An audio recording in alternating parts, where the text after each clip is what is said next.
қалды ғой. Қабылданды. Құдайым-ау, ұят болды деп осыны айт. Екеуміз де бірдей киім киіп алыппыз ғой. Иә? Бауыңды байла. Иә, білем. Солай дұрыс.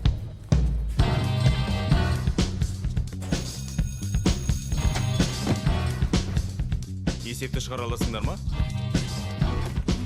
Ал бұл бізде силлогизм. Үлкен үміттің екінші тарауын оқыңдар. Үй жұмысы үлкен қысым туралы тест. Күйзелістің таралу бойынша 5 беттік эссе. Көшірмеңдер. Бері қара. Кешіріп қалдыңыз. Шексіз мүмкіндіктер бәлкім бір ғаламда қызыл киім киіп жүрген шығармын. Не теріден жасалған киім болар. Морализ мырза, білінбей келесіз. Тағы кешіктіңіз. Эйнштейн уақытты салыстырмалы деген, иә?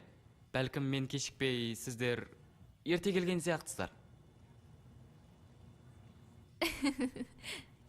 Кешіріңіз, бірақ тым тыныш болып кетті. Сол жерде тұра бересіз бе? Әлде отырасыз ба? Біздің ғалам басқа параллель өзгеше ғаламдармен бірдей. Бір уақытта дамып келе жатыр. Отбасылық физқорының арқасында. Әзілің өтті. Қош? Яғни күлкілі емес, сол үшін күлдім. Бірақ ұтқыр, сол ұнады. Мен сені бұл жерден көрмеппін.